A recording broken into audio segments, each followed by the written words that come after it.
and welcome to the Total Soccer Show. My name is Daryl Grove and I've got a huge show for you today. It's essentially two conversations all about the US men's national team, the game that just happened against Costa Rica. You know what happened there. And the game to come on Tuesday away to Honduras. Big, big game. First guest is Bobby Warshaw. You may have heard Bobby on the show before. You may know Bobby. He used to play for FC Dallas. He played in Scandinavia. And he recently released a book about life as a professional soccer player called When the Dream Became Reality. I'll put a link to that book in the show notes because you should read it.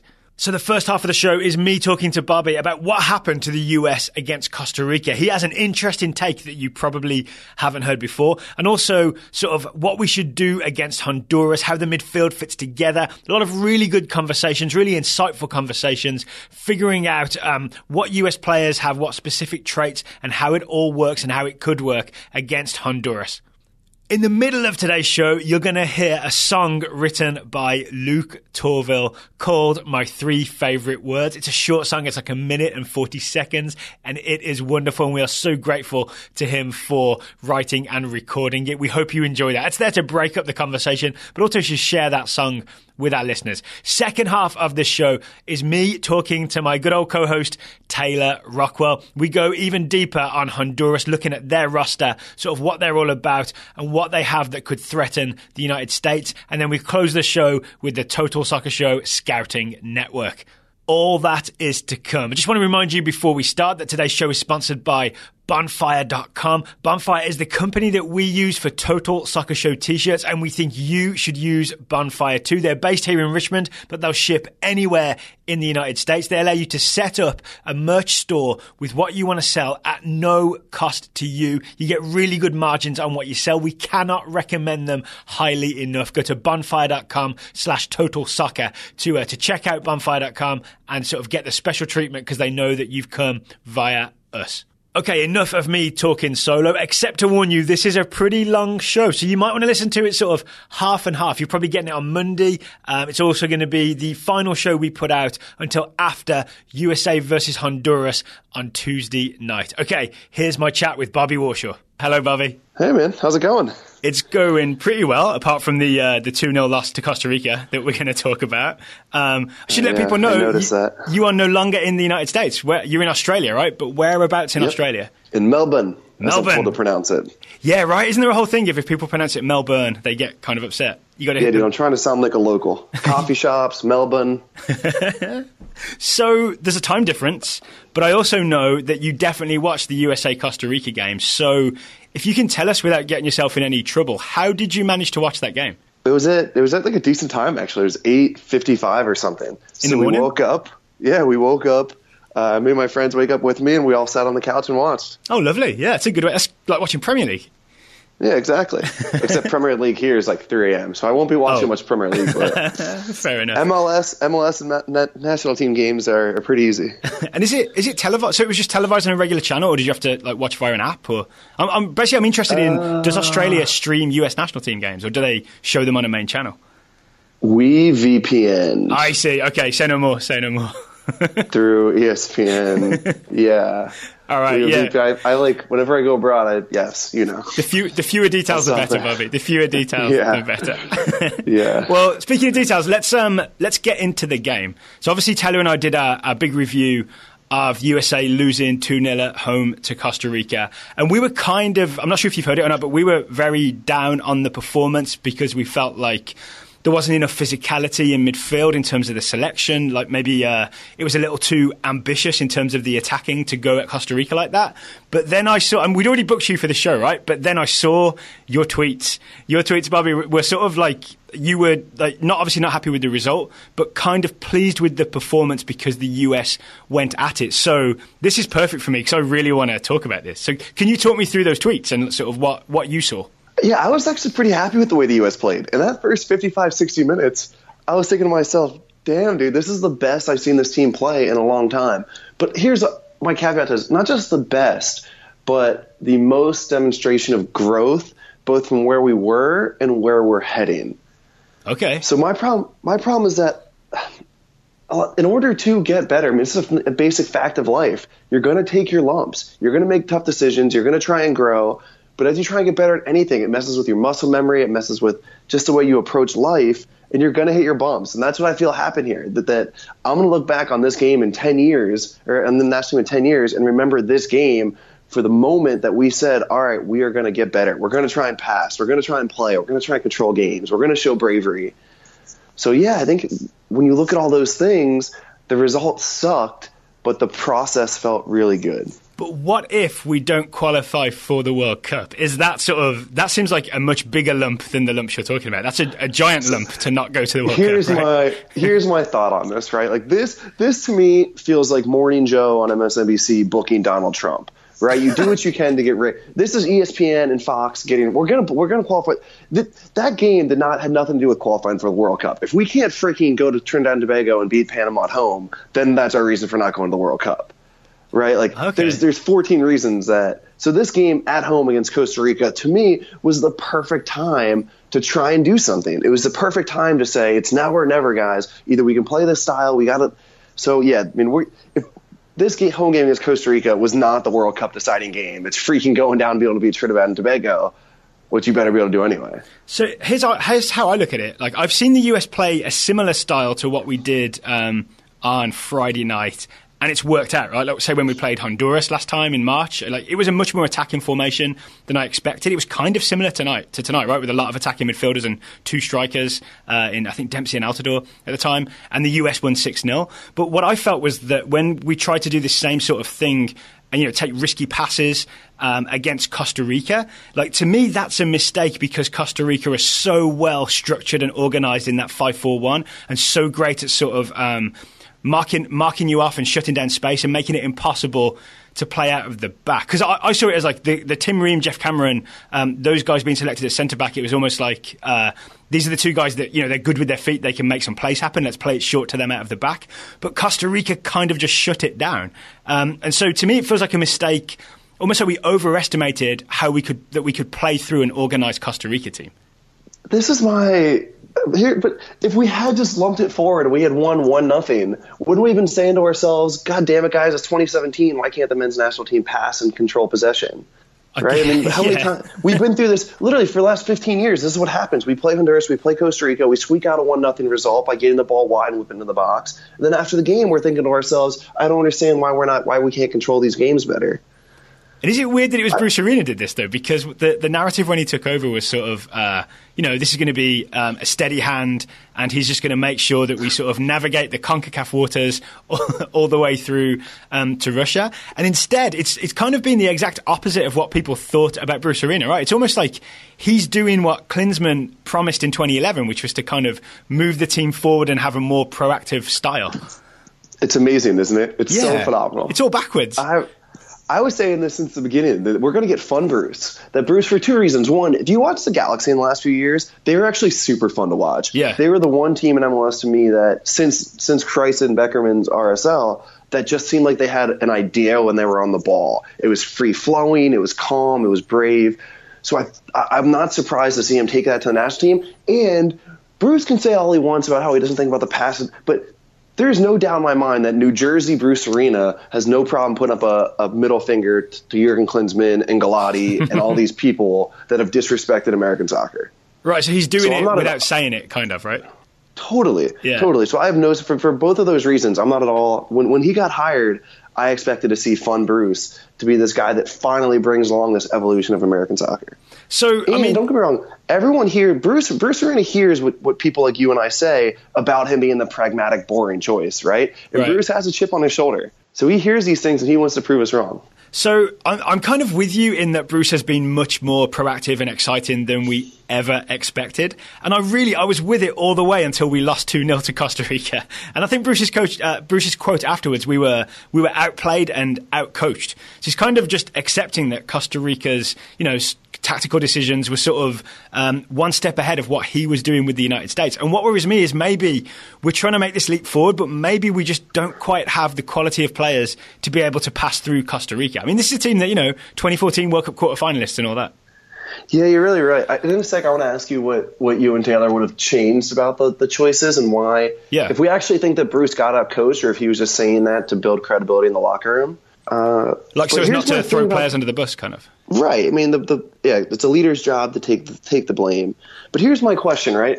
If this is what I can't get out of my mind about this damn game is if Josie Altidore, if they call that penalty on Lostone, it's 1-0, and all of a sudden Costa Rica's got to come out of their shell and we're cruising to victory at home, right? So basically we're putting all of our emotions on just a blatantly bad no call. And then we're putting all of our emotions on freaking Marco Arena, who I've watched him play 25 times this year for San Jose Earthquakes, can't hit the broadside of a barn, scores 2 goals from crazy that he would never. Both of those shots are probably not just for all players around the world, but for him, 2% chance of scoring, 4% chance of scoring. So and now Christian Pulisic. So anyway, I think if these really random anomalies don't happen, we're having this conversation a different way. So you're kind of saying stay the course, keep playing this kind of attacking soccer where we try and make these passes happen, and don't be put off by this slightly bad luck of not getting the PK call and Marco Arena hitting from that angle and all that kind of stuff. I totally am. And what I said, what's your thought when I say that, though? I'm curious as what your response is. So honestly, real talk. So we did the interview with you, maybe a month ago, and it was after I'd read your book. And the thing I got from the book was that you are hyper competitive and winning is the only thing that matters. So I'm very surprised to hear you talk about how it doesn't matter that we lose so much as that we played really well. You know what I mean? It's like the opposite of what of Book Bobby would have said. Well, my only point to that is believe me, I care about winning more than anything else in this world, for better or for worse. But one thing I've learned is that winning takes process. You can either leave it up to chance and probability, or you can do it based on process, right? And I care about winning the next game. You've got to put the last game behind. And how do you win the next game? You have the right process. So yeah, I'm as burned up as anybody else about a loss, but you also have to keep it in perspective and say, all right, this hurts me, but how do I win the next game? And the only way you do that is having a process that works and that you trust. So yeah, you're exactly right. But it's just the idea of the process and what's next. I want to talk about the next game, but first I want to talk a little more about the Costa Rica game. You'd mentioned earlier, say, what we would have done differently. And I'm wondering if there's a version of what the US did against Costa Rica that was sort of equally committed to sort of playing the ball out of the back and passing and, brave passes, but with a slightly different shape that made it more likely to be successful. And the thing I was thinking was maybe to not go with 2 strikers. Maybe we only needed Josie Altidore up there, and we could have had an extra midfielder, maybe Kelly Acosta alongside Michael Bradley and Darlington Nagbe, just to have some numerical and a bit more of a physical advantage in central midfield. I really think that might have changed a lot of things about this game. Absolutely. That was really weird to say. Why? Is there any other code? Yeah, the 4-4-2 is a weird choice. There's no other way around it. And now, a caveat to that, the 4-4-2 with Jordan Morris and Josie looked okay in the Gold Cup because their movements aligned. Jordan stretching in behind and not really wanting to play soccer in the midfield allowed Josie. Here's what I think about Josie. He's not a 9. Right. We look at his body. It's the same thing with Kenny. I remember Kenny Cooper saying this back in the day.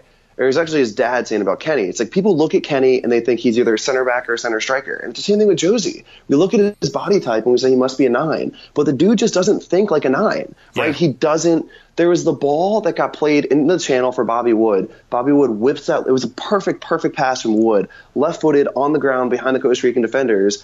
And Josie was just late, right? A number 9 is not late to that ball. Josie is a facilitator, a connector.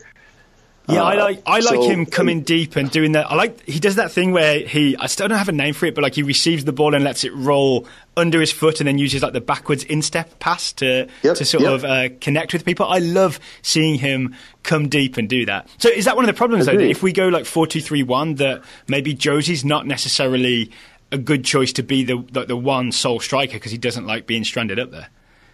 Well, I think that's definitely true. Yes, Josie is not the sole striker. We put this at 9 out of 10 games we're underwhelmed by Josie because he's played out of position. They needed something amazing, and we're reminded oh man, we've got this beast up top that we have to get the most out of. Right. It seems to me that the only people that have really figured out how to use Josie since he left the Netherlands a few years ago is this Toronto team, largely because they're so free flowing that he's not asked to be a target striker.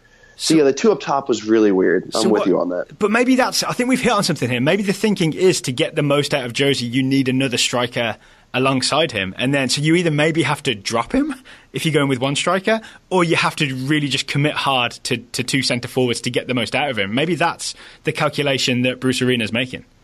Would also suit the right centre-forward. When you watch Jordan Morris play, Jordan doesn't want to link. Right, he's not comfortable. He can, but he's not comfortable coming back to midfield. He really wants to run the channels. He really wants to run off the center back's shoulders and occupy them. Whereas Bobby Wood does still have a knack to say, give me the ball and play off me, in which place you've got two players thinking the same thing.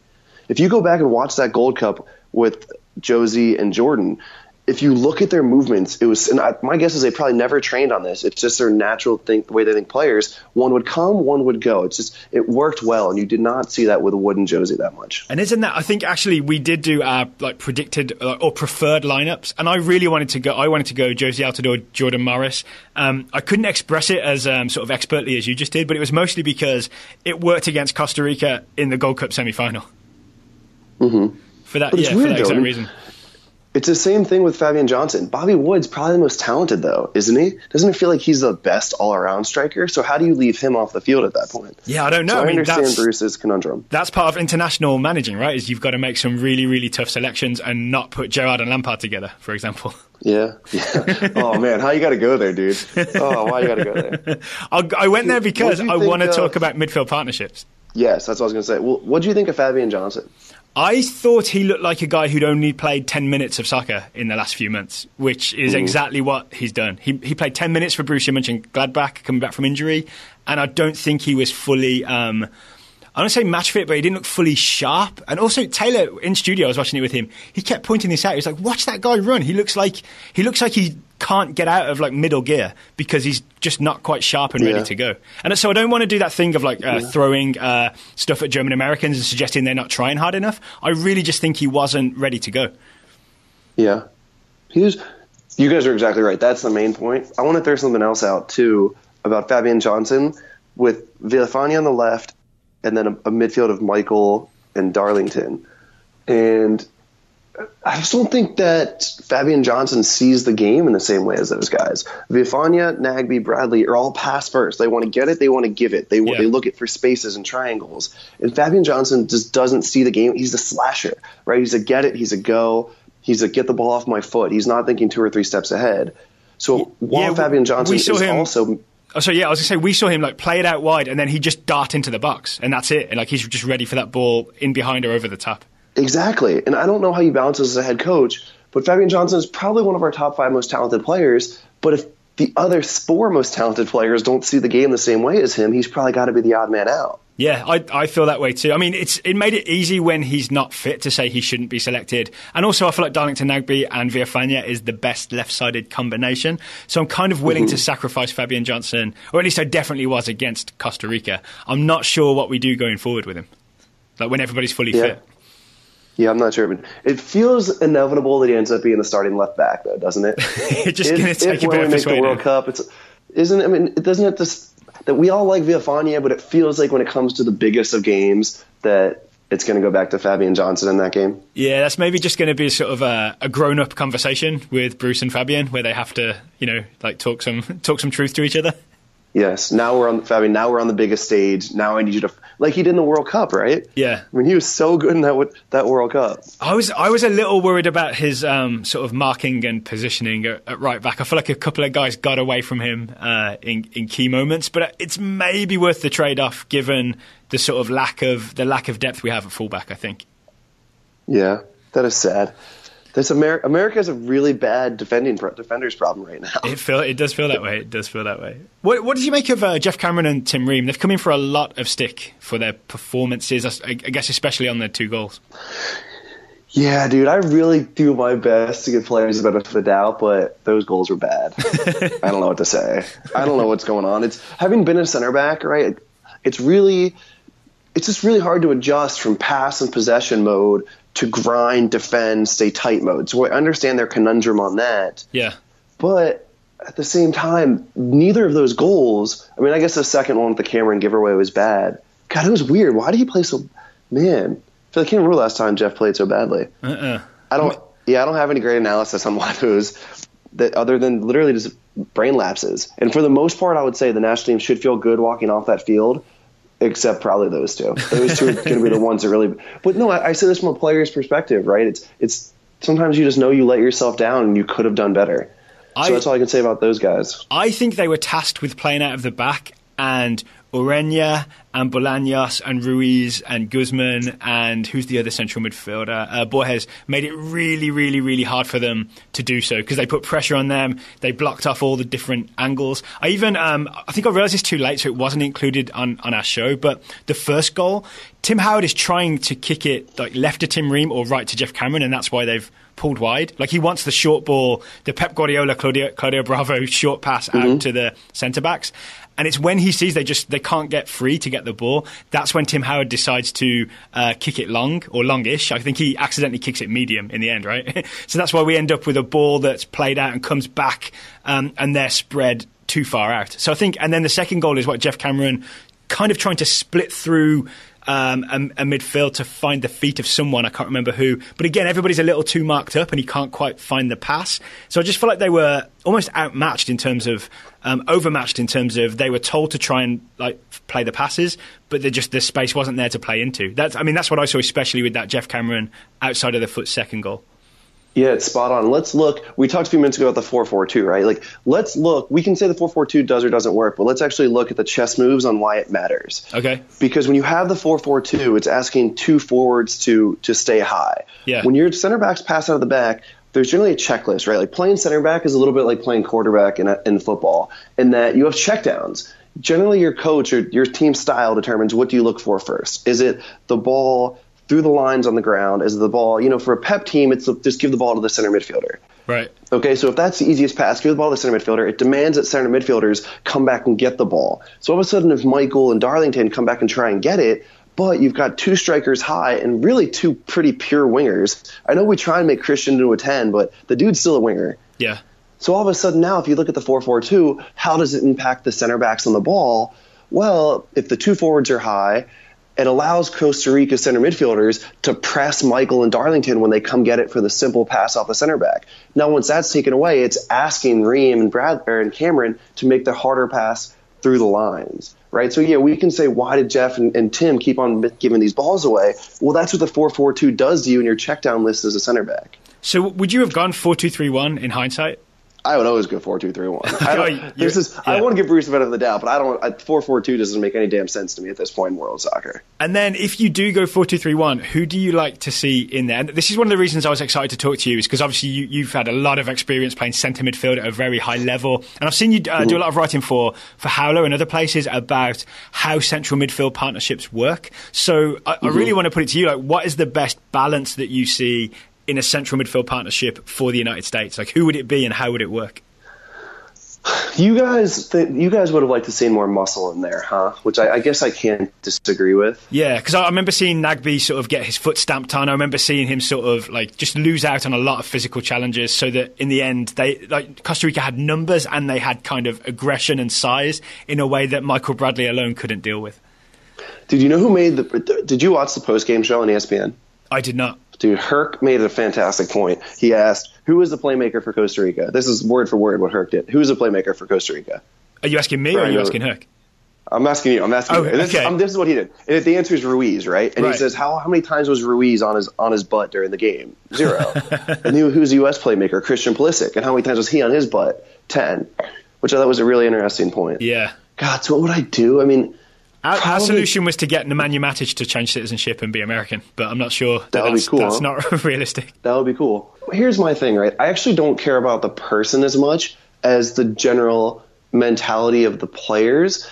That if you're going to play that passing style, there's multiple ways to do this, right? I'm okay with the 4-4-2, and this is probably where Bruce messed up. I'm okay with the 4-4-2 if we just fully tell Josie to roam and fill in those gaps. Yeah. Or if Christian or Fabian become a little more comfortable tucking back into the middle, and then Zuzi and Villafania get around them. So I don't think it's necessarily that we have to add another midfielder as long as we adjust the roles of the players around them. Because it probably would have looked pretty good to have Michael Darlington and then Josie floating, or Christian going in there and floating, and Wood into the channels. So I'm not as stressed out about the personnel as I am just the roles that Bruce gave them, and that seems to be where he got this one wrong.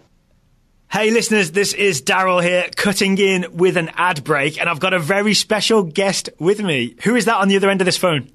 It's Taylor Rockwell. Hello. Chiming in to help you get through some of the ad copy, but also to say, I think I love how you've just taken the approach of saying like, hey, it's time for an ad break. I love it. I'm not wrong. It is time for an ad break. It's happening right now. I know. It's great. There's no like attempt at transition, and I'm surprised there's no puns anymore. It's just straight into and now ads. Sometimes directness is the best way to go. This is true, especially when you've got a wonderful product or a wonderful company to discuss, because we do. Yeah, so today's sponsor is Bonfire.com. Bonfire is a merch company. They will print and ship your merch, and you will make money at no cost to you. And I can say this because it's exactly what we've been doing. This is an advertiser that we're using for a Total Soccer Show product, and we are 100% happy. Yeah, we really are. We tried a bunch of different shops. Like, we tried some trials just to see if they would work. We tried a few that's like we handle the supply, and it was just a whole big thing. Whereas with Bonfire, there's no upfront costs. There's no inventory to manage. They do it all for you. You put up the designs. They'll even help you do those designs. You sell the shirts. You get your money. You get people with happy, brand new T-shirts, and it all kind of works out well. And they have amazing customer service as well. So they'll handle any problems that happen afterwards. They promise they will handle. So if you go to bonfire.com/total soccer.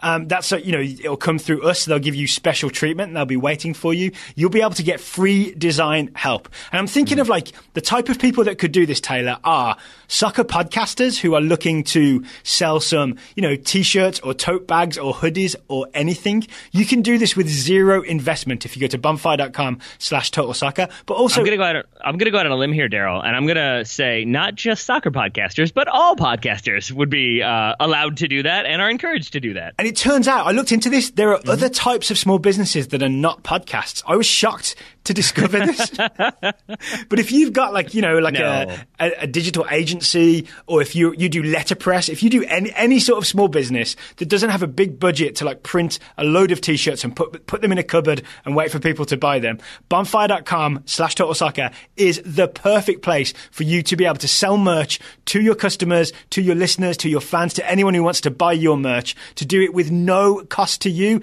and then your clientele get product and you get money in your pocket. It is a great deal. Indeed. I mean, if you're doing fundraisers, if you're a nonprofit, if you're trying to get everybody on the same page for a gathering, an event, a protest, a rally, whatever you want to do, it works that way as well. So it really is. It's for anybody who just wants to get a new shirt or put a design up and sell some shirts or raise some money. So once again, it's bonfire.com/total soccer. That's bonfire.com/total soccer. Get yourself some merch made. Mm-hmm. And Daryl, if people want to maybe not have to type that in, but just click a link, where might they be able to find that link? I would bet that if you look, you can probably see it in the show notes for this episode. Indeed. I forgot that you're editing this time, because usually when you're editing, I like to just add in 4 or 5 more links. Then I will stop you there and say thanks for stopping by, but I prefer to get back to my interview with Bobby, and I'll talk to you again later for a bit more USA Honduras talk with Daryl and Taylor. Nope, that's it for me. Good night, everybody. Okay, should we look ahead to Honduras and sort of try and fix the team ready for Honduras? Remember, I wouldn't fix it that much, right? I would probably keep Wood on and bring. I mean, probably is it Kellen? Do you go with the same team and just play Acosta at the 8 with I want to set this up by telling you what worries me about Honduras. Honduras are coached by Jorge Luis Pinto, who is the guy that sort of established that Costa Rica 5-4-1 counterattack ready for 2014, right? The formation that the US sort of crashed against on Friday is the formation that Pinto kind of mastered, and he's got a not quite as good version of it going with Honduras, but it still kind of works, right? And you've got this Honduras team that needs a big result, right? They're level on points with the US. They're in 4th spot. They're worried about their own World Cup qualification. So I really see them playing 5-4-1, hitting us on the counter with, I'm sure you know all about sort of Albert Ellis, Romel Kyoto. And I've seen Anthony Lozano play a few times, and I'm worried about all those guys dribbling at the United States on the counter. And I'm worried that if we do the exact same thing as we did against Costa Rica away to Honduras, we're going to get a very similar result. Yeah, this is where I struggle. Right? I feel like I've ruined your week, Bobby. I'm sorry. No. This is why I'm not ready to be a head coach, because in my head I would go and say, this is who we are. To me, soccer teams adjust too much. We use this like bullcrap about we need to play to the other team. Like, why can't you just pick what you do and do it well? And here's the point. Maybe we're not good enough to do it well yet, right? Like, maybe we're not a good enough passing team. But to me, the whole idea of playing away, there's all these notions that are overrated. Like, let's go and try and possess and pass around these teams. But you don't. You want to be more pragmatic, huh? I mean, I want to possess and pass, but I just want to make sure we do it with guys that are sort of tough enough to stand up in midfield and just have the numbers in midfield. And I kind of, I feel, so we've had you on as a guest and it's just me giving my opinions to you, but I guess it's kind of good to have a two-way conversation about this, right? Yeah. Maybe we talked about Josie earlier and how it's a problem that he's not really a lone striker. Maybe his suspension just gives us the sort of excuse to go with a 4-2-3-1 and a lone striker. And I think my solution would be to get Darlington Nagbe back on the left of those three attacking midfielders, maybe give Fabian Johnson either a rest or get him in at fullback, and maybe have Clint Dempsey behind Bobby Wood or Jordan Morris. We have Christian Pulisic back on the right, and then I can see Michael Bradley and Kellen Acosta as the two central midfielders. And I feel like that's at least a little more, it's just a little less exposed in midfield for those counter-attacks. So let me give my preferred, just in general, if we go to World Cup tomorrow, yeah, I would just play a straight up 4-3-3, right? And I would play Bradley, Kellen, and Darlington, and literally just say, you guys just pass and move. Pass and move. Kellen isn't quite good enough at it yet to play with those but the other two are so good that it'll bring them along. And you're right, you do just need my favorite part of Kellen's progression the last 3 years is the dude just looks like an asshole on the field, right? He's always given like that Kellen face. Yeah. So that's been the most exciting part. And it's unclear if he has the bite yet and the muscle, but he has the legs. Yeah, that's going to be my question. Like, is he tough enough to be that guy that could have stood up to Guzman and like might stand up to? I'm not sure he'll be in central midfield. Maybe Mejia or Boniek Garcia, maybe against Honduras. Is he tough enough?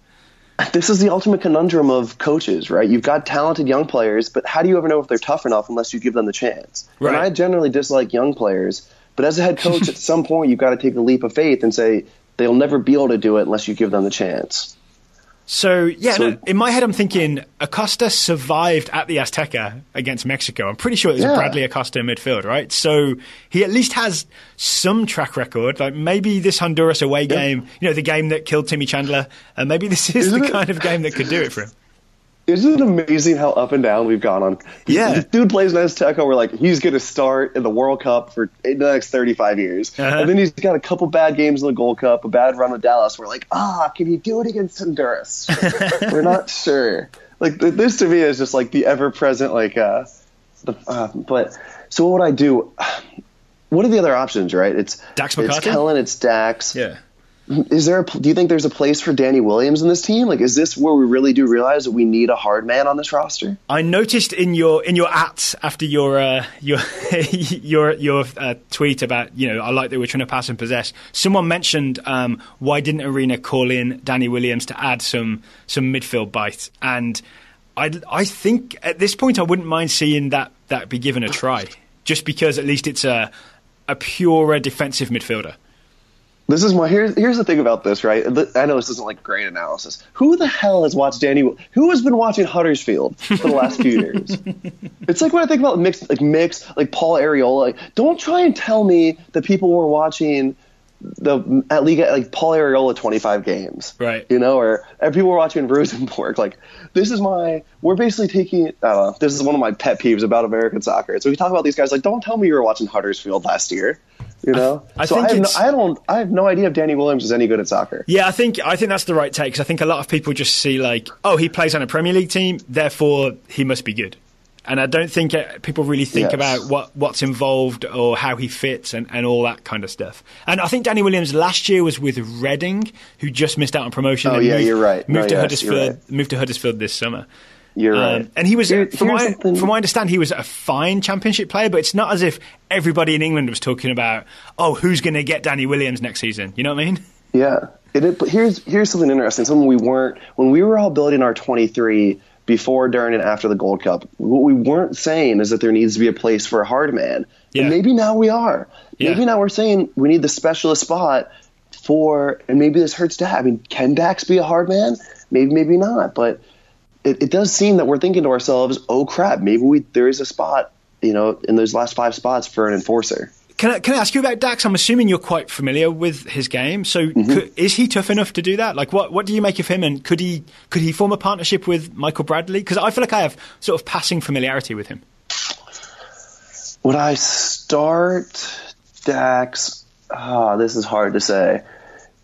I'm not sure I would start Dax in a World Cup, mostly because Dax does everything, but he might not have just a general comfort on the ball. He still gets picked off every little too often. Right. How about against Honduras away? Is that a realistic possibility? Yes. Dax is the exact guy that – here's my only caveat, too, to what I said about Dax, is on every team he's ever been on, whether it was Red Bulls or Dallas, is that he was one of the more important players. Yeah. And when you have that responsibility to – when you're a center midfielder, I mean, this is literally what I spent my life struggling with, is when I'm the most important player on the field as a center midfielder and I get the ball from the center backs, I have to turn and break the lines. Yeah. Right? When I'm not the most important player and I'm just a cog in a machine, I get it, I give it, I get it, I give it. And it's you don't really know how someone can do it that job until they're asked to do it, until they're asked to change their personality and change their perspective.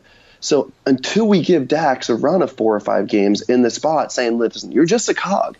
I don't need you to make the game. I need you to get it, to give it, to bring energy.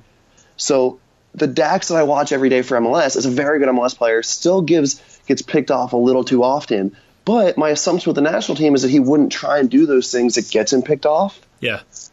So this is me getting really dorky when I talk center midfielders. Yeah. So It's your game, right? I just don't know if Dax can do the job. And he probably needs 4 or 5 games for us to truly know, and he probably won't get them. So it feels like now what we're talking about is maybe a little sort of lack of depth of quality behind Michael Bradley, especially with sort of Jermaine Jones getting older and more injured and sort of less dependable. In that sense, it really just feels like there isn't someone who can fill that role. And maybe that's why Bruce Arena was trying Darlington Nagbe.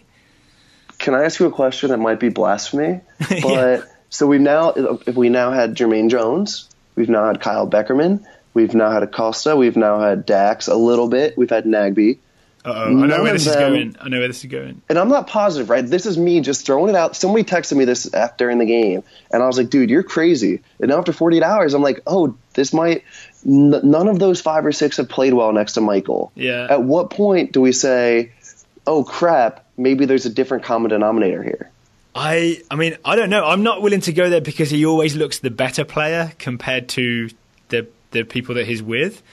And I've he just always seen looks like such he good plays things so from him. unselfishly. Yeah. Right? He always looks like he plays so I don't think so either, but it's our obligation to actually bring this into the conversation and think about it probably. Okay, yeah. I mean, I think it's an interesting thing to raise, especially to think about it from a positive perspective, if that makes sense. Because the comments I normally see are like, Bradley's got to go, and there's not much depth to the thought. But to actually think about it seriously, I think is more interesting. And I think that some of the things I think are that maybe he genuinely is a little too slow, especially when teams counter. I see him sort of try to make a play and like either pull out of it or not be able to quite get there. And he's not that old, right? I think he just turned 30, so it's not as if these are fading legs. I think he's just not a fast man. One thing I don't understand is who decided that he was a 6? Like, when in the American soccer history did anybody ever look at Michael Bradley's skill set and say he's a 6? Like, what every part of this dude says 8. Yeah. His energy, his general his level of bite, his level of muscle, his level of passing, his type of passing. I just never understood why we're like, he's our 6. Why don't we put that guy behind him and have Michael and this is something I don't fully understand either. So who's the guy then? Who's the 6 that we could put behind Bradley and Nagbe? Yeah, I'm not even saying we have to have a 6. Yeah. I'm not sure we have to have a guy that I would like said. I don't understand. Here's my thing about this is a totally random comment. Why did the 4-3-3 get lost from American verbiage? I'm not sure. Or, from soccer verbiage. It's weird that the U20s play it, I'm pretty sure, and I think the U17s play it. So I'm not sure why it's been sort of lost at the senior national team level. Yeah, why do we have to be like, oh, Michael's the 6, Kellen's the 8, and Darlington? Why can't it just be like, oh yeah, you 3 are our 3 center midfielders? And Oh, you mean in terms of like not structuring it too much, just saying 3 center mids, you guys sort of take care of business? Yeah. Like, you guys dominate the middle. Get the ball, give the ball, make sure somebody's always in the hole. So anyway, going back to the Honduras conversation, yeah, you're right. I mean, if Michael probably has one weakness, it's that transition, both athleticism, and he reads the game really well in a lot of ways. But you're right, he often seems to be a step slow in transition moments. Yeah. And I think unwilling to foul, kind of. You know what I mean? Like, there are definitely times I've seen other players would have just knocked that guy over, and I think Bradley will instead sort of like pull out of the tackle and like sort of try and just direct the guy towards someone else a little more. It's almost like he's thinking about it, being too cerebral about it, when we really just we need someone to just put their shoulder into someone and knock him over. Guzman would do it. Guzman would do it. It's Beckerman would have like fallen over himself into the guy and made it look like the other guy fouled him, but really he did it on purpose. Yeah, so you're spot on. The answer is, Can I like give like a summation point on this, because I feel like I'm not giving many good answers specifically prepping for Honduras. Yeah, but I think because right now, and this might just be my one track mind at the moment, it's that the beauty of soccer, we always call it a thinking man's game. We all love soccer because it's an art form and it's a thinker's performance. And then we talk about it and we're like, oh, it's just not the right guy, or we just weren't angry. Like, yeah. To me, as American soccer group, let's think about the way we view the game holistically, right? And that's what I'm so excited about with this Costa Rica performance, is it felt like it was we just had a general thought, like, let's be brave. Let's keep the ball on the ground. That's what I'm most excited about. So, like, I actually don't have many great thoughts to say about Honduras or how we match up for that game, mostly because I'm so soaked in probably like one-way tunnel vision on, holy shit, I hope that Bruce is brave enough to say this is the path forward, and I trust that it's the right way. So you're hoping he sticks with that path, and obviously we get a result against Honduras, a positive result being a win, or maybe a tie we can get away with. But what if they go with that and they lose? At that point, would you be saying that's fine? We'll keep the same, and we'll do it against Panama and Trinidad, and we'll get to the World Cup playing that way? Yeah, I don't know. Yes, my answer would. I want my answer to be yes, but you're right. I mean, it'd just be a catastrophe not to make the World Cup. Right. I don't know, man. I don't have a good answer. Am I allowed to say I don't know? Of course, yeah. I mean, I think that's the best possible answer if that's the truth. Yeah, I don't know, because like I said, you're right. I am a diehard, like, win at all costs, but I just don't. Here's the other part from the tweets. Like, I don't get. If we say American fans, we're gonna win a World Cup one day, then we gotta pro. We got to get closer to winning a World Cup. Like, at some point, we've got to say we're not just going to be okay getting a 1-0 win against Costa Rica or getting a 1-1 draw at Honduras. Like, let's accept a philosophy and a style that might actually win us a World Cup. All right, well, let's hope that philosophy and style can win us an away hex game at Honduras. Any closing thoughts, Bobby, before we wish you good day, I think, as they say in Australia? I just feel bad that we didn't actually give a great preview of the Honduras game. Well, I think we did. I think we gave sort of the various options that you can give. I guess maybe I'll ask you this as your closing thought then. What would be your starting 11? Would it be the exact same thing but with someone replacing Josie Altidore? Is it that simple? Kellen on for Josie. So then you have the 3 in the midfield. I would do something like Jordan Morris on the left. Oh, yeah. Instead of Fabian Johnson? Instead of Fabian Johnson, although I wouldn't be upset if Nagby goes out there and Kellen goes to the middle and like Deuce comes on. I wouldn't start Deuce. I don't think we give into that. I think Deuce is still our closer that comes on at the end. That's interesting. Yeah, because that's a test of nerve for that decision, right? The test of nerve for that plan is, now we're in trouble. Do we sort of go back to what we know with Dempsey? Yeah. Is it any chance that Jeff Cameron goes in the midfield and it's Omar and Beasler at center back?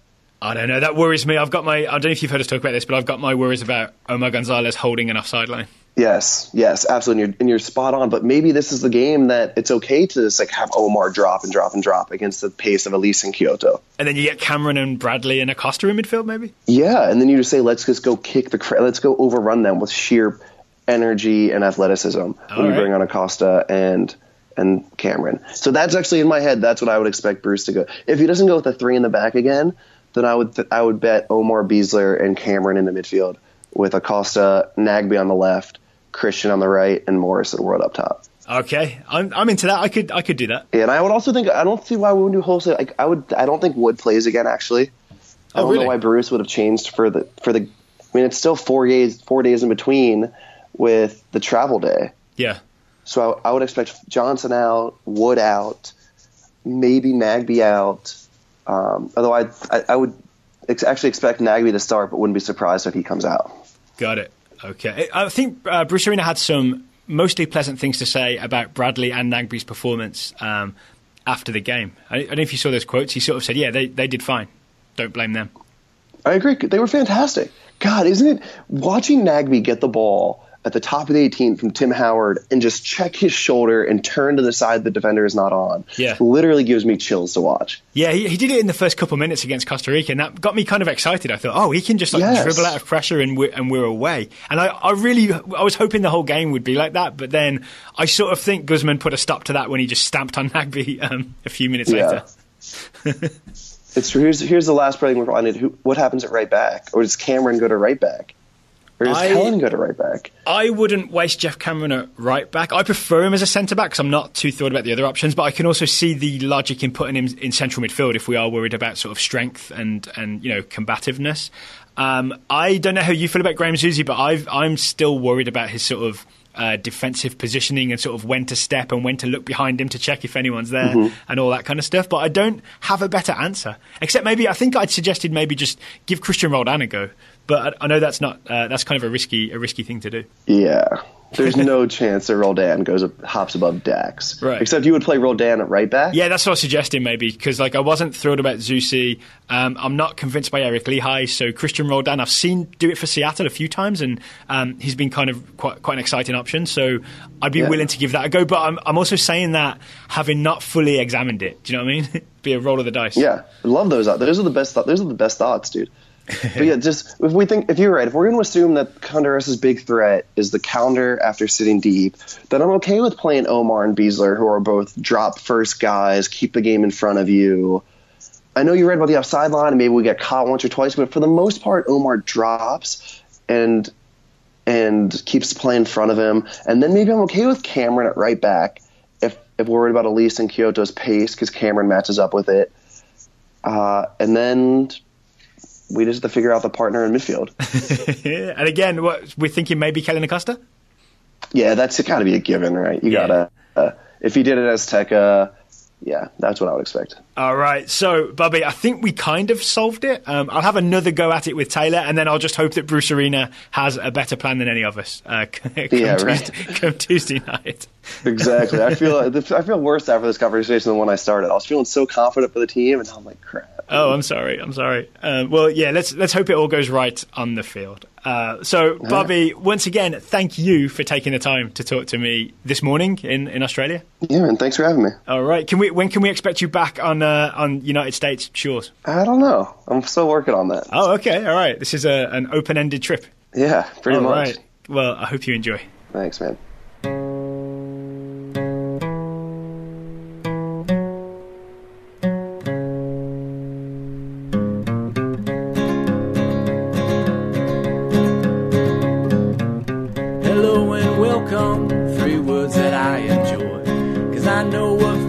After it's a masterful employ, witty banter back and forth, and jokes and puns abundant, and more pop culture references than any other pundit. But amidst the friendly chatter of these super bestest buds, they talk a little football, yes, the soccer's what they love. Insightful match analysis from columns A and B. Boys know what they're on about, and I seldom disagree. Fictional starting lines in the scouting report. These are but just a few things that have really got me hooked. I tried to make the song as accurate as I could, 'cause honesty lies in the lines, but humor is always good. Well, I guess there is only one thing that's left for me to say, and that's thank you for taking the time to listen to this song today. Right back at you, buddy. So Taylor Rockwell, I've had Bobby Warshaw on the phone all the way from Australia. Now I've got Taylor Rockwell all the way up the hill, about a mile away. Hello again. Yeah. Are you on your stoop again, like last time we did this? No, I learned my lesson from the noise and also the fact that it's pretty humid outside. Okay. It's been raining all weekend. So no, I'm inside. Okay, you on a microphone. On your microphone. Okay, Yeah. so we're back in our professional Total Soccer Show stance. I mean, to some extent, I am in my living room with a sheet over my head because that's what you have to do to block out the echoes. So, yeah, there's that. That's a commitment to profession. I like that. Yeah, man. I mean, you got to bring the ladder inside. You use the clamps to attach the sheet, then you attach those to the other thing that you're using so that you don't have the sheet hanging over your head. Is that really what you've It's a done? whole big thing. Yeah, basically. Because I did it once before with a blanket, and like you could hear it rubbing up against my head while I was doing the interview. So we're trying to avoid that if at all possible. All right, so you haven't heard my conversation with Bobby, but I thought like the conversation really was very, very good and really insightful. And it was like basically good enough to be our Honduras preview. So I kind of thought we could give ourselves Labor Day off if we just cover a few more Honduras versus USA bases, and then we've got a full preview for our listeners. So are you prepared? Yeah, somewhat. I have to say, though, I was only about 70% listening to you because 30% of me was realizing that the way I began this show was by saying I have a sheet over my head. Yeah. And given the current political climate, I just feel the need to note that it's not that kind of sheet. No. Yeah, I am not in the Klan. I am just all about acoustics is more my specialty. I think our listeners could have assumed that it was more acoustics than far-right politics. I'm just saying. It's a weird thing to say, and it takes some explaining because I don't really want to publish a photo of my recording setup right now because it's kind of crowded in here.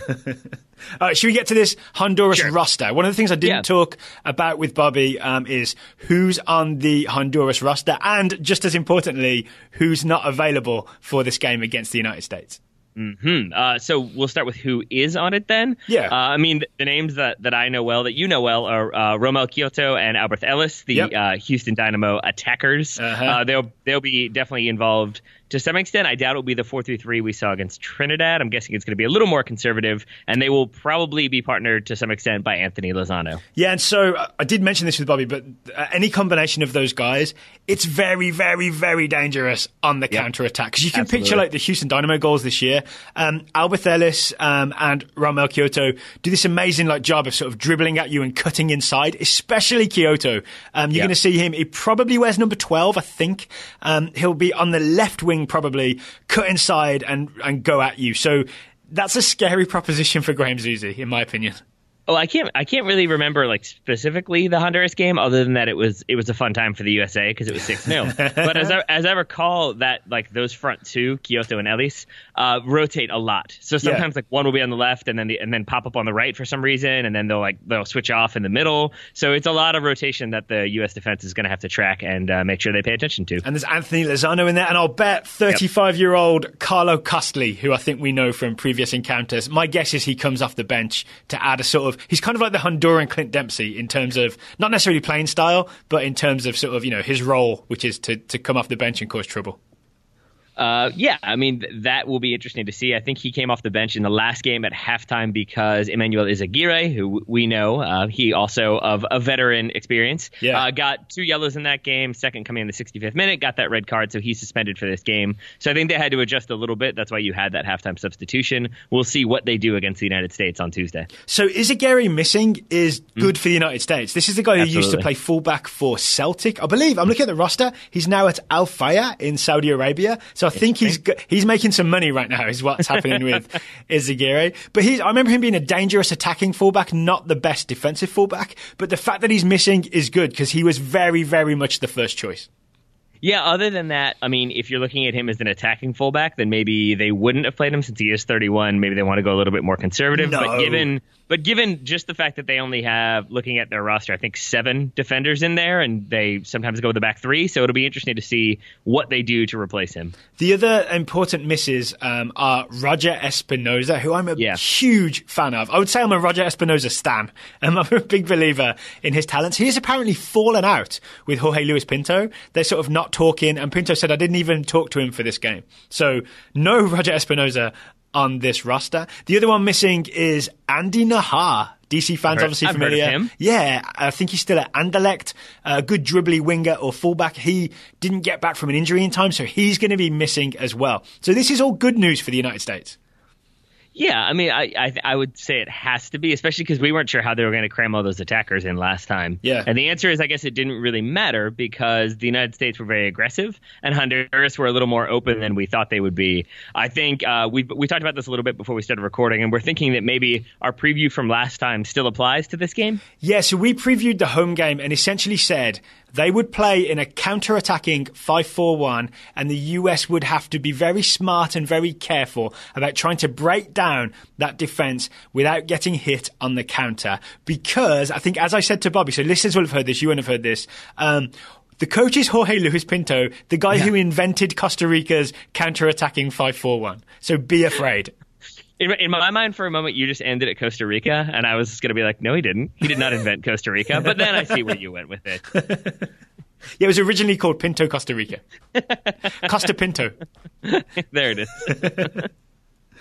Yeah, I mean, so I think we kind of know what to expect there. Although, as I recall, Costa Rica, at least in the World Cup under Pinto, were fairly more disciplined when it comes to set pieces. And they really kind of like locked it down and then sprung that counterattack. I think this Honduras team is more than capable of springing that counterattack, but already like kind of a suspect defense when it comes to set piece marking. When you lose one of your veteran defenders as well, that's probably not going to help things stay organized for them. Yeah, so it's really going to be, I think, to the US's advantage to get some set pieces, serve some balls in. It's definitely the easiest way to score against Honduras. Let's put it that way. Yeah, but I mean, you know, after what the United States did and looked like against Costa Rica, who knows if there's an easy way to score? Yeah. So are you with me in thinking the US needs to be patient again? Yeah, I think Or so. US fans need to be patient with the US in this game? I think honestly, I think it's more of a reminder to U.S. fans because after Costa Rica, I think we're going to want to see sort of like blood in the water. Like we're going to want to see sort of a strong reaction at that. And I think that could be a little bit of a foolhardy approach if you're Bruce Arena, because the reality is the United States needs a draw and kind of Honduras needs a draw as well. Obviously, that still leaves them in fourth place. But that's still, you know, at worst, a playoff spot, and then they can kind of focus on the future versus letting the United States get 3 points and really further that gap. So I think they are going to be frustrating, and I think if U.S. fans are expecting the United States to come out and like go at them and really prove something, they might be frustrated, and then you're going to be frustrated through the whole game. So I would say, it's better to come at it with like maybe we're going to be cautious, maybe we're going to sit back a little bit, try to kind of possess and control the game, and if we get a goal in the first half, then that's great. And I think it's worth underlining, I agree with everything you just said, by the way. I think it's worth underlining that Honduras, this is what we said last time, Honduras probably are the fourth best team in CONCACAF after Mexico, Costa Rica, United States, right? So it's not as if this is some walkover. This is a team that really kind of expects to qualify for the World Cup, and they're in fourth spot right now. They're not going to give it up easily. They're not going to sort of be like, oh, well, I guess we didn't make it this time. No, this is going to be sort of World Cup life and death for Honduras in this game, especially after just winning away to Trinidad. They've set themselves up to succeed here. Yeah, and especially given that I believe I'm correct in saying that when the United States went away to Honduras last time, it didn't work out so well in World Cup qualifying. Timmy Chandler still can't sleep at night. Yeah, exactly. So there's also that. I mean, the United States has lost there before. It's a difficult place to go. It's not going to be a particularly hospitable place for the United States to go, especially given the kind of situation. I think Honduran fans are going to know exactly how like high pressure this game is for the United States, and I'm sure they will make it uncomfortable from start to finish. I remember last time out there being sort of like noise outside the hotel, so the US players couldn't sleep, and like US players been a little worried to even leave the hotel. And I also remember the atmosphere in the stadium being kind of intimidating. It's gonna be it's gonna be a big ask. I'm excited to see the game because there's a lot of drama to it now that we talk about it this way. Yeah, I think it's Honduras. I always think of them from that Nike, like it's a whole new ball game advertisement where you see the most like rowdy fans are positioned directly above the U.S. locker room, so you can see the whole ceiling shaking. Yes, it's a bit of a hostile environment. Yeah, right. Oh. Yeah, and to your point, it's hostile from the arrival. So I expect fire alarms to be pulled on the hotel or fireworks to be set off at right around the level of the rooms where the United States players are going to be staying. I think it's probably going to be a hostile environment when the Americans arrive. The players have my sympathy, but that can't be the excuse for not winning. Nope. This is one of those things where you've got to just sort of dig deep, suck it up, and have the courage to just be like, yeah, this is going to suck for 48 hours, but the most important thing is what happens between the whistles, right? Mm-hmm. Yeah, absolutely. And I think one of the most important things is that the United States gets a win. I really do think that's critical. With everything I just said about how it would be okay with both teams coming away with a draw, I would guess that was probably the approach the United States was going to take anyway. I'm going to guess that they were anticipating 3 points against Costa Rica, which was obviously a mistake. Yeah. And then I think they were okay with 1 point on the road, which seems to have been kind of what Bruce Arena has gone for since he took over. I think now they kind of can't afford that. I mean, obviously they can from a qualifying standpoint, although that keeps them in a pressurized situation. Yeah. But I think just to come out of this one with a loss and a draw against a team you beat 6-0 previously, that's not quite as convincing, and that's probably not as good to come out of 2 games with 1 point. So listeners will have already heard me suggest some potential starting 11s and Bobby suggest potential starting 11s for Honduras. I don't want to put you on the spot, and because you didn't really know we would talk too much about this, right? So I don't want to put you on the spot and ask you for your starting 11. But do you have any particulars that you would like to see? Sort of. But you're going to do that right now? No. So I'm not going to ask you for a full 11. I'm going to ask you, do you have any sort of particulars in terms of a player playing in a certain spot, or certain partnerships you want to see, or certain approaches you want to see from the United States in terms of like how to play in which areas of the field to target? So. Yeah, I mean, have at it. Anything in particular that you would like to see from this game? Yeah, a couple things. I was really frustrated by Fabian Johnson in the live watch, in the rewatch, and really still. And so I would be okay if he starts at left back as sort of a sign of like, look, dude, this is what you're going to be doing for us. Deal with it or don't. I would also Bobby Warshaw said the same thing. Said it was time for a conversation with Fabian Johnson. Yeah.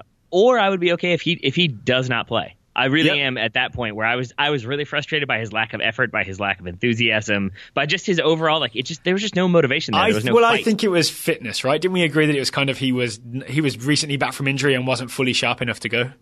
I mean, yes, but you and I both know you can see when a player is up for it and when they're not. And it was just sort of like you don't want to see the head down, that sort of like immediate frustration if you don't get the ball that I felt like we saw a lot from Fabian Johnson. Yes, he looked a little bit uncomfortable at times and a little bit slower than we're used to, but there was still just a little bit of that chemistry lacking from Fabian Johnson. Okay, how about in a positive way? Like you said who you don't want to see. Is there anyone you particularly do want to see?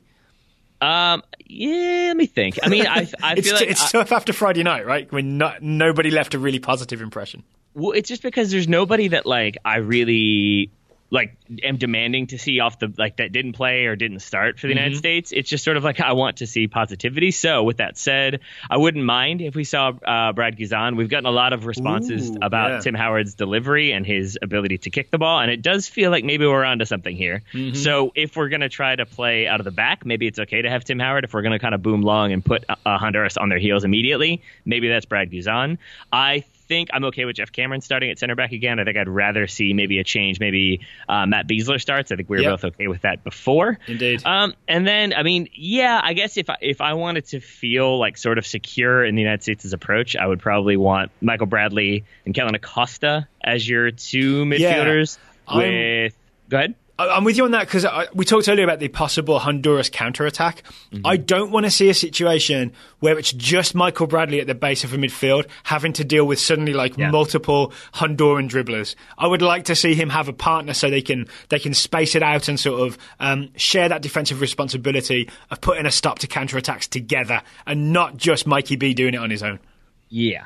So that's why I think I want Kellen Acosta in there. I think ahead of them, I want Christian Pulisic in the middle. I don't think that's an interesting take. Okay. I'll explain why. I don't think he looked as sharp as he could have out wide. I think I'd rather see Darlington Nagbe play it out on the left where he's probably a little more comfortable. I'd rather see Paul Arriola come in on the right. And that's because Ariola's a great shout. I think this is another perfect game for Arriola to sort of have that hustle up and down the right wing.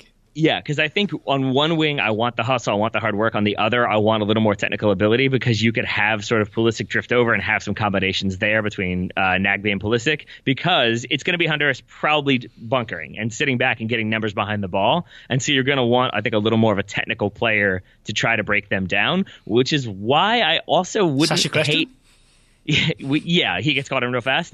I mean, no, but I really wouldn't mind seeing Clint Dempsey start, to be honest. I think it'll be Bobby Wood, but really, if you look at like Bobby Wood versus Josie Altidore's obviously suspended, but I think Altidore is probably a little more like technical in his hold-up play and his ability to drop in and kind of combine in some 1-2s. Bobby Wood can score the goals, can make those runs, can work really, really hard, but I don't know if he is like as technical quite yet in his development.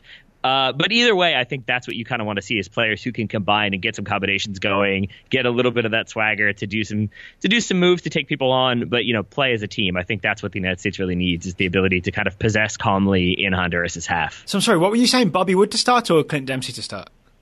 I think it will be Bobby Wood, but I wouldn't hate if Clint Dempsey is in this lineup one way or the other. Okay, that sounds good to me. How about wild card?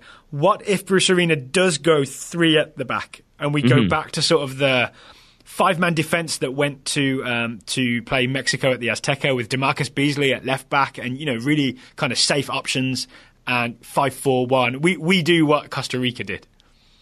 I don't think this is I wouldn't hate that because I wouldn't mind seeing the United States do a couple of different things. But the reality is this is not the time to experiment. This is not the time to try something different. If it works, that'd be lovely. But there's also a decent chance it doesn't. And then we've taken 0 points from 2 games and are in a much worse position. Fair enough. Final thing I'd like to see is maybe a more coordinated, if not press, then at least coordinated attempt to shut down Honduran attacks when they build from the back.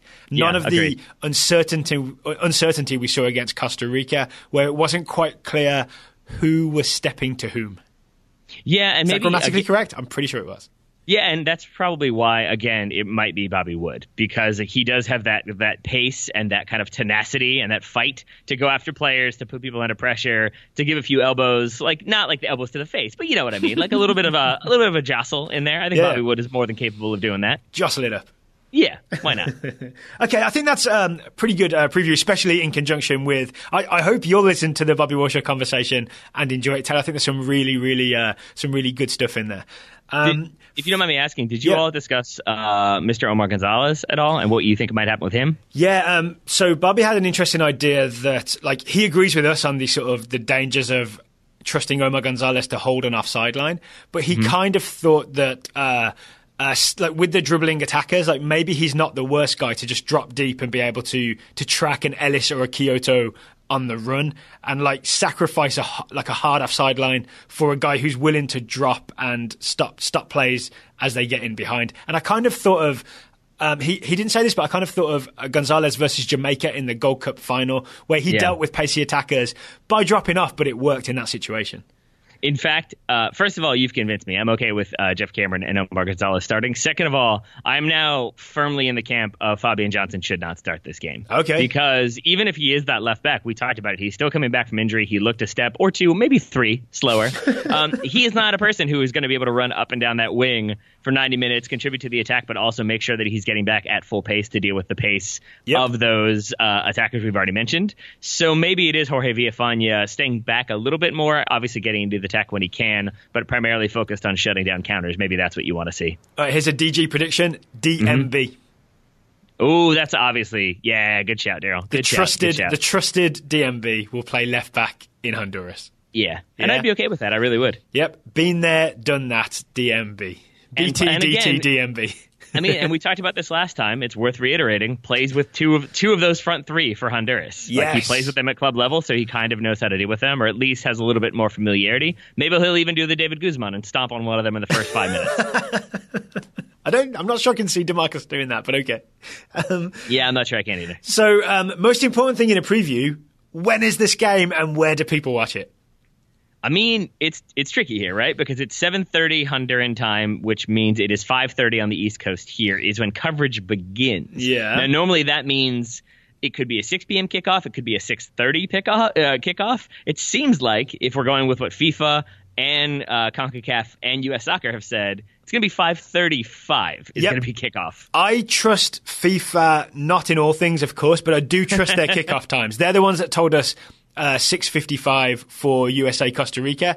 If they say US Eastern Time 5:35 for Honduras versus USA on beIN Sports, then I think that's the correct kickoff time. 5:35. So can we do our usual disclaimer of it's on beIN Sports not because US Soccer decided that, but because Honduras decided that. Away team sells the TV rights. It's not Sunil Gulati's fault, even if you want it to be.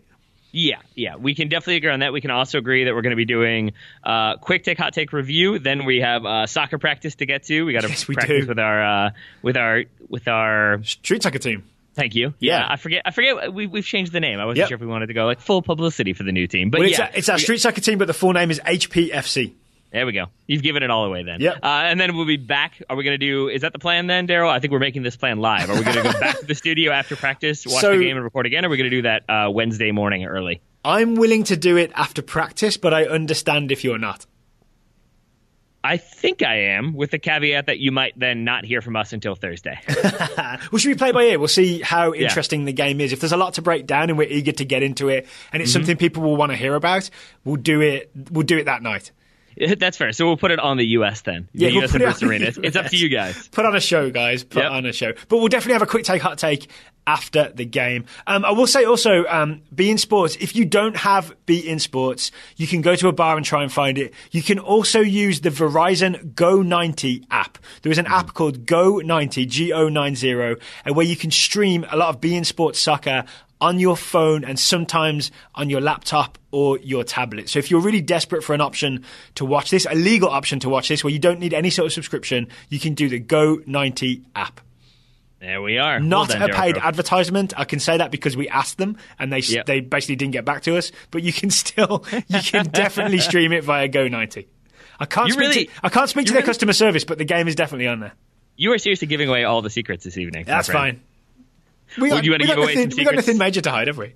This is true. Do you want to give away some secrets in the form of scouting reports? Yes, these are the best kind of secrets. The secrets to the next generation of great soccer players all over the world. Yeah, we've got quite a few to get to today, we certainly my friend. do. Would you want to go start first or say? I'll go first. Okay. Clay Jenkins up for scouting Jadon Sancho, the 17-year-old English left winger for Manchester City. According to Man City, Sancho has not shown up to training for most of August, and staff at the club have not been able to get in contact with him. He's evidently the new Dembele. I have an update on this. What you got? So he kind of is the new Dembele because he's signed for Borussia Dortmund. Interesting. Yeah, I think they paid about £9 million or euros. There was a picture on deadline day of Jadon Sancho. I nearly included it on our roundup, but we'd ran a little long, so I left it off. Jadon Sancho has signed for Borussia Dortmund. He is the sort of the next in line of those teenage wingers that Borussia Dortmund just keep on signing. First of all, absolutely shocking that we would go long. Second of all, that's really exciting then to have another youngster go in there, and especially because it's an Englishman who's gone abroad, Daryl. That never happens. It's my favourite. Go on, Englishman. Get abroad. Speaking of Englishmen, I think you've got another scout to get to. I do. All right. Chad Fisher is scouting Cohen Bramall, the 21-year-old English left-back on loan at Birmingham City from Arsenal Football Club. Bramall moved to Birmingham City on loan in late August. He has since started in an EFL Cup match against Bournemouth and a Championship match against Reading. Shown well in both matches, but both ended in defeats. That's because it was Birmingham City. Indeed. Up next, Brendan Massar scouting Marlon Fossey, 18-year-old American right back for Fulham. Daryl Grove asked him to do more to find out more about Marlon Fossey. I said find out what's up with him because he was injured and we weren't sure when he was coming back. Yeah. Turns out Brendan has done more. Yeah, basically, Brendan tried contacting people with solid ties to Fulham. He had others with good reach put out requests for information, but didn't hear anything back. He then contacted Fossey directly on Instagram and finally heard back that the injury will keep him out for a further 6 weeks, meaning that it was a very substantial injury in the first place. And I saw this Fossey responded directly, right? He just said, 6 weeks and I'm back. Yep. Yeah, top scouting, Brendan Massar. Thank you very, very much. Michael Curry, speaking of exciting Americans, Michael Curry is scouting Haji Wright, the 19-year-old American striker on loan at SV Sandhausen from FC Schalke. Michael says Haji came on in the 56th minute for Sandhausen last weekend. No notable highlights, but it's good to see him getting some playing time. Agreed. Mm-hmm. Gillian Avalon scouting Jack Storer and Ronan Hale, 19 and 18-year-old attackers for Birmingham City. Oh, no. Up in here. Oh, no. I realised I just insulted Birmingham City a couple reports ago. I'm sorry, Gillian. I'm sorry. Yeah, you're going to hear about that. Baby Jack and Baby Ronan played in the Birmingham U23s match against Watford. Baby Ronan had a shot on target that was saved, and Baby Jack pulled off an extra-time goal from 20 yards out that earned 3 points for the Blues and ended Watford's unbeaten run. This report also keeps alive Daryl's Herculean streak of not reading the reports and thus saying something that he probably shouldn't say. Kyle McElhaney is scouting Renato Sanchez, the 20-year-old Portuguese midfielder on loan at Swansea from Bayern Munich. And I'm going to interject here to say, Kyle, I think wrote this out phonetically once, so I'm going to say Kyle McElhinney, and I apologize if either one of us is wrong. Well, one of us is definitely wrong now, but one of us is probably right, so we got it covered. There we go. Sorry, Kyle. After a prolonged transfer saga, Sanchez completed his loan move to Swansea for a fee of €8.5 million. I did not know that. I thought this was a free loan. I was confused. That's a huge fee for a loan. He joins former Bayern assistant Paul Clement at Swansea and looks to fill an Iceland-sized hole in their midfield. Oh, Gylfi. The move makes sense as it provides the opportunity for Sanchez to play regularly at a high level without sending him to a Champions League rival. There we are. Guy Edwab, speaking of Bayern Munich, sending people out on loan, scouting Serge Gnabry, the 22-year-old German winger, on loan at Hoffenheim from Bayern Munich. After getting called up to the German national team, Gnabry was subsequently sent home due to a ligament strain in his upper left ankle. The good news is that it is not a knee injury, which is what kept him out of the majority of the 2015 Premier League season. I thought non-selection was what kept him out of the majority of the 2015 Premier League season. Well, there's that too. Scott Friedman is scouting Emre Mor, the man who would be Christian Pulisic, the 20-year-old Turkish winger, now with Celta Vigo. Scott says, per Dortmund, Mor completed his move to from Dortmund to Celta Vigo for a fee of around 12 or 13 million. He arrived at Dortmund last year for a fee of 10 million euros, I assume, and appears to have pretty heavily agitated for a move after losing out first team minutes to Christian Pulisic. Mm-hmm. And the key point there being that basically whereas like Ousmane Dembele came in last season and then, I don't know, increased his transfer value by an absurd amount, for it only to go up 2 or 3 million, maybe it speaks to the kind of stagnation of Emre Mor. Yeah, I mean, that fee's just in line with inflation, isn't it? Yeah, rough. Michael Hartman scouting Jeff Sargent, 17-year-old American forward, still without a club. Sargent started but did not score in the US U17's 4-0 win over Iceland in the third-place game of the Vaclav Jezik U17 tournament. And Michael is now waiting as Josh determines his next landing spot. I'm guessing it will be the U17 World Cup. Yeah, I think he's going to wait until after the U17 World Cup, which we kind of expect him to dominate after he performed really well at the U20 World Cup. He can play down 3 years and probably score a lot of goals. Whatever. I'm back to expecting nothing from anybody when it comes to U.S. soccer. That's the safest place to be in. Andrew Baird is scouting Josh Perez, the 19-year-old American attacker for Fiorentina. Big news, says Andrew. Fiorentina have loaned Perez to Serie C side Livorno for the entirety of the 2017 season. Andrew was initially a little disappointed by the news, but has now come around because, one, Livorno's coach is Andrea Sottil, who played for Fiorentina and whose son is in the same Primavera Academy with Perez. That's good to go with your friend's dad, right? Two, it looks likely the youngster will get immediate first-team playing time. And three, Livorno were in Serie A as recently as 2014 and are looking to make a push for Serie B this year. I thought I recognised the name. So that's a good move to a decent-sized club for Josh Perez. Theoretically. I hope so. I'd like to see him in Serie B. I'd like to see him in Serie A. I'd like to see him on a football pitch. Also that, yeah.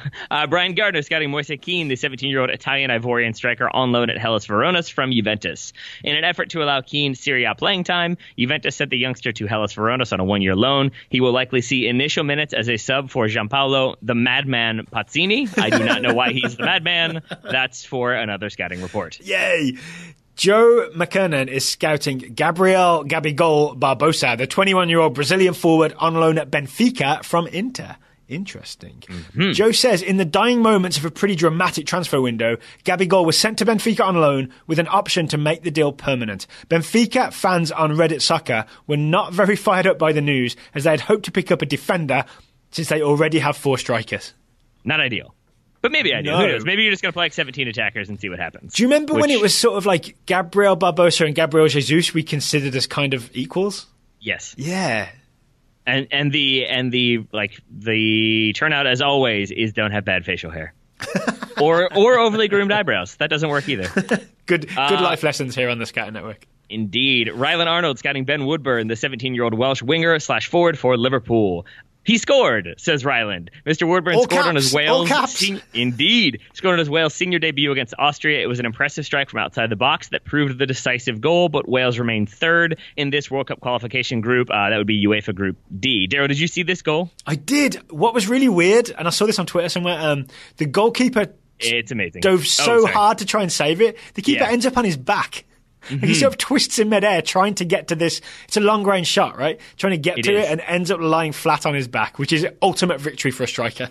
Indeed. First of all, it's a longer. I'm going to say rifled. He rifles this in the back of the net. But did you listen to it with audio? I didn't.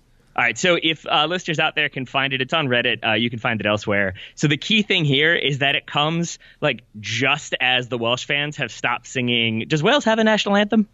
I assume they do. Yes, I can't remember the name of it, but yes. Yeah. So they're singing that, and like right as they finish, he scores. So it's like the entire stadium singing this song, and then he scores. It's his debut. It's his first goal. He goes nuts. He grabs the badge. It's emotional. I'm really embarrassed that I can't remember the Welsh national anthem, but it's a very stirring thing. It's a really like rousing anthem when you hear it. That's gonna hurt me for the rest of this show. I mean, it was great. It reminded me of like the Ireland-Spain game from the Euros, where it was like the Fields of Athenry, that sort of like melodic but like kind of down chant, but it's also very emotional at the same time. It was great. Other news to round out this report: he hasn't gotten any first-team minutes at Liverpool, he being Ben Woodburn, so far, but Klopp has chosen to keep him with the side rather than loaning him out, which hopefully means good things. Don't you think this is one of those rough spots where Ben Woodburn is obviously a very talented teenager, but that Liverpool team is just so stacked and the games are so important that it's a tough ask to risk him in those games? Yeah, this feels like maybe a January move would be my guess, because you've got all the fixtures that are going to be piling up. Maybe Jurgen Klopp wants to see like where he needs depth. And then maybe come January, if the Champions League doesn't go well, or the FA Cup or the League Cup or whatever happens, maybe then he doesn't need as many players in the squad. So maybe then you see a loan for Ben Woodburn, or maybe he cements a starting spot. Who knows? We'll find out in the Scouting Network. We shall. Jake Stolzenbach is scouting Felix Passlack, again, the man who would be Christian Pulisic.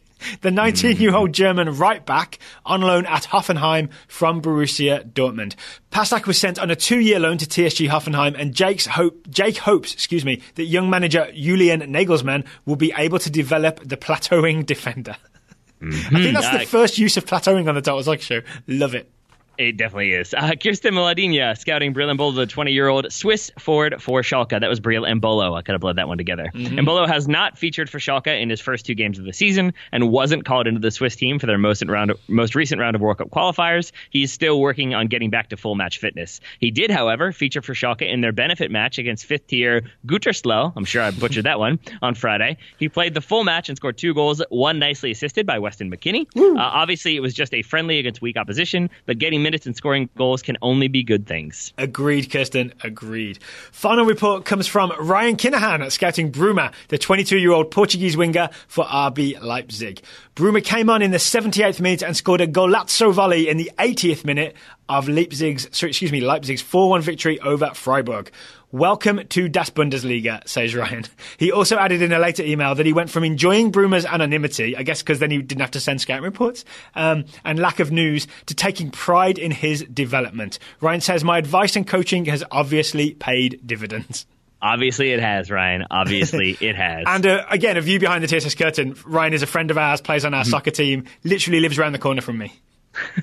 Oh, yeah, you went over there for breakfast the other day, right? Yeah, Bruma breakfast. Nice. Well, thank you to Ryan for providing Dale with breakfast, and thank you as well to Clay, Chad, Brendan, Michael, Jillian, Kyle, Guy, Scott, Michael, Andrew, Brian, Joe, Ryland, Jake, and Kirsten. I think that was pretty good, Taylor, but I think you took a couple of breaths. You got to do it all with one deep breath before, and then you just gotta go for it. It's because you have the printout in front of you. I'm scrolling down on my page, which, you got to combine scrolling with not exhaling into the microphone. It's a whole thing. You got to be careful. This is why digital technology will never replace paper. I agree. I really do. I love some paper. Paper's the way forward. All right. Thank you once again to all our scouts. If you'd like to join the Total Soccer Show Scouting Network and support the show, you can do so at totalsoccershow.com/join. If that's too big of a commitment for you, then you could support us by buying one of our t-shirts at totalsoccershow.com/merch. There are only a couple days to go in the t-shirt campaign. Our Bonfire t-shirt campaign to buy TSS t-shirts ends end of day September 6th. So you have until September 6th to get a TSS tee at totalsoccershow.com/merch. And with that plug done, have we come to the end of the show, Mr. Grove? We have. There's only one thing left to say, Taylor. I do not. What is left to say, Daryl Grove? Thank you for taking the time to talk to me today. I knew it. Right back at you, buddy. Listeners, thank you for listening. We'll be back after the Honduras game on Tuesday with our quick take, hot take. Until then, go USA, get at least 1 point and hopefully 3. Hopefully 3, better be 3.